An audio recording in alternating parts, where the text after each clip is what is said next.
Okey, Assalamualaikum dan salam sejahtera. Jumpa kita lagi untuk bab pertama, ya, ubahan matematik tingkatan 5 KSSM. Kita sambung untuk bahagian yang kedua. Sebelum tu siri pertama cikgu dah ajar ubahan secara langsung.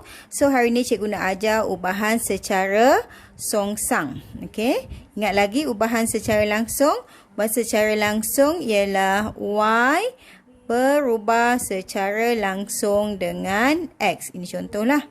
Tapi kalau secara songsang, Y berubah secara songsang dengan X. Ini 1/X. Okey? Jom kita tengok macam mana kita nak buat.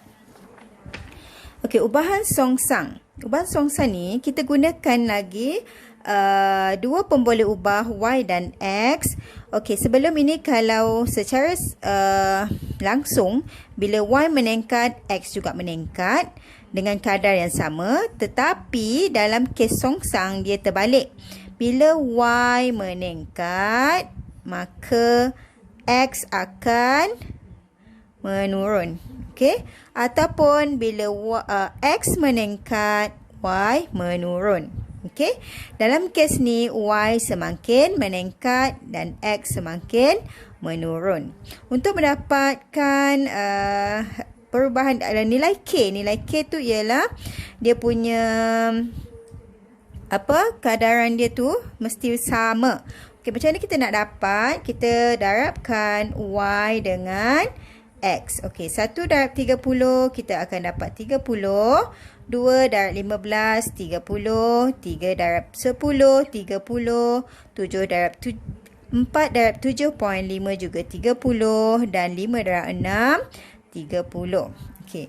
Yang mana nilai K ni apabila didarabkan, kita dapat nilai yang sama. So, dia berubah secara songsang. Okey. Bila kita kata Y didarabkan dengan X sama dengan 30, jika cikgu nak cari persamaan dalam sebutan X, maka Y sama dengan 30/X atau Y sama dengan 31/X. Okey.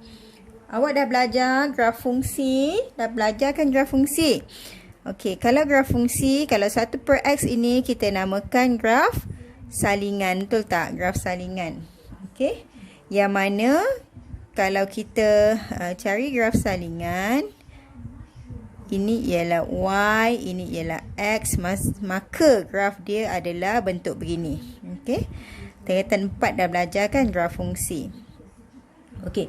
So, kita tengok kat sini nilai K dia ialah 30. So, K sama dengan 30. Okey, ini K lah. K sama dengan 30. Okey, so kita kata Y berkadar terus dengan berkadar langsung dengan X. Ini kalau yang garis lurus berkadar langsung. Tapi kalau berubah secara songsang, macam mana kita nak tulis? Y berubah secara songsang dengan 1/X. Okey. Maka kita kata kat sini, kalau kita nak buat graf, ini ialah Y, ini ialah 1/X. Ini kalau per X kalau ini 1/X, dia akan bergerak begitu. Sama dia garis lurus. Okey. So, kat sini kita boleh andaikan yang ini Y bukan andaikan. Kita akan ubah dalam bentuk persamaan Y sama dengan K/X. Okay. Ini yang kita nak kena ingatlah. Okay. So, kita tengok contoh yang kedua. Kata nyatakan hubungan antara pemboleh ubah yang diberi dalam bentuk ubahan dan persamaan. Macam tadilah dalam bentuk ubahan, dalam bentuk simbol dan persamaan. Okey. Dalam bentuk simbol dan persamaan. P berubah secara songsang dengan Q. P berubah secara songsang dengan Q. Bila kata secara songsang, automatik duduk kat bawah. So, 1/Q. Okey. Maka dia akan jadi P sama dengan K per Q. Okey. Kat sini kan K kan? Ataupun macam mana kita nak buat? P sama dengan K darab 1 per Q kan? Sama tak? Okey, kita darabkan jadi K per Q. Okey, tadi cikgu nampak ada kesilapan yang dalam C pertama. Kalau cikgu ada buat sini PQ, Q ni cikgu letak Q kecil. So ini salah. Dia mesti sama. Kalau sini P besar, sini Q besar, sini mesti Q besar. Tak boleh awak pandai-pandai tukar kepada Q kecil. Okey, cikgu perasan cikgu ada buat kesilapan kat situ. Okey, yang kedua, M berubah secara songsang dengan R kuasa 2 secara songsang. So, M berubah secara songsang dengan 1 per R kuasa 2. Ataupun M sama dengan dalam bentuk persamaan. M sama dengan K per R kuasa 2. Okey, S berubah secara songsang dengan punca kuasa 3T. Punca kuasa 3T. So, S berubah secara songsang dengan T. Kuasa 3T. So, 1 per T kuasa 3. Dia akan jadi S sama dengan K per D kuasa 3. Okey. Kemudian kita tengok yang seterusnya. Contoh yang ketiga. Diberi Y berubah secara langsung dengan punca X dan Y sama dengan 3. Apabila X sama dengan 36, hitung nilai Y jika X sama dengan 81. Dia sama kaedah dia dengan secara langsung. Tetapi kalau songsang ini cuma awak letak dia duduk dekat bawah. Okey. So, kita selesaikan persamaan ini. Okey. Kita terus buat. Kita terus buat. Dia kata Y. Okey. Y berubah secara songsang dengan punca X. Okey. So, kita jadikan Y sama dengan K per punca X. Apa yang perlu kita buat pertama kali adalah kita kena cari nilai K dengan memasukkan nilai X dan Y. Okey. So, Y kita berapa? Y kita 3 sama dengan K punca X 36. So, K sama dengan 3 darab punca 36 ialah 6. So, K sama dengan 18. Okey, dah dapat K. Masukkan K dalam persamaan. Sama kan macam yang tadi. So, masukkan. Okey, so K. Masukkan balik. K sama dengan 18 dalam persamaan. So, Y sama dengan 18 per punca X. Okey. Tapi soalan ni dia nak hitung nilai Y jika X sama dengan 18. So, kita buat masukkan nilai X sama dengan 81. Sorry, cakap 18 pula. So, Y sama dengan 18 bahagi punca 81.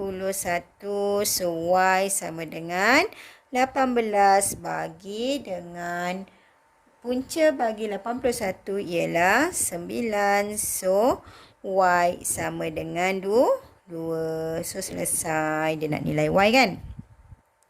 Okay, kita tengok sebuah syarikat. Contoh 4. Kita tengok. Sebuah syarikat mencetak buku setiap hari.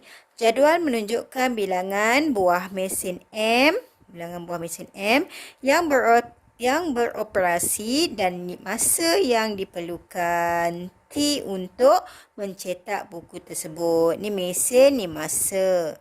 Diberi T berubah secara songsang dengan M. Dia kata T berubah secara songsang. Kalau dia kata T bermaksud T duduk kat bahagian depan. T berubah secara songsang dengan M. Gantikan dalam bentuk persamaan. T sama dengan K per M. Ataupun T sama dengan K 1 per M. Kalau awak tak faham lah. Tapi awak budak pandai mesti faham kan? So, okay, awak kena, sebelum tu awak kena cari nilai K dulu. Okay, nak cari nilai K, awak kena tahu nilai T, awak kena tahu nilai M. Sebab awak nak nilai P kat sini kan. Bahagian mana yang awak nak kena ambil dalam jadual ni?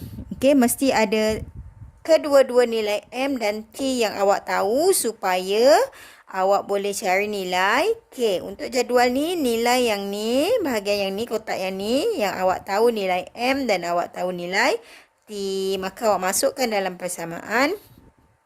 T-nya ialah 10 sama dengan K bahagi punca M ialah 6. So, kita nak cari K. K sama dengan 10 darab 6.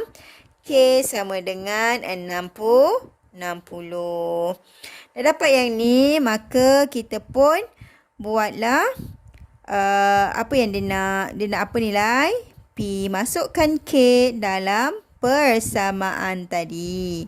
Okey, macam tadi jugalah. Kita buat kat sini ya. Tak muat pula.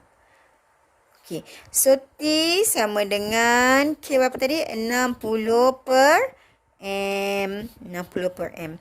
So, kita tengok kat sini. Dia nak nilai P. P tu ialah mewakili T kan? Okey. So, kat sini kita gantikan T dengan P sama dengan 60 bahagi M dia berapa lah? 8. 60 bahagi 8 berapa? Okey. 60 bahagi 8 dapat 7.5. 7.5. Okey, faham tak sini? Okey, mudah kan? So, ini sahaja bahagian songsang. Sebenarnya, dia lebih kurang dengan secara langsung. Cuma songsang dia duduk kat bawah. Dia 1 per X. Ataupun 1 per apa boleh ubah yang dia bagilah. Okey. Kemudian, selepas ni nanti kita masuk yang ketiga ya. Apa yang ketiga yang cikgu nak terangkan nanti? Yang ni. Ubahan bergabung. Okey, cikgu akan masuk ubahan bergabung dalam video yang seterusnya.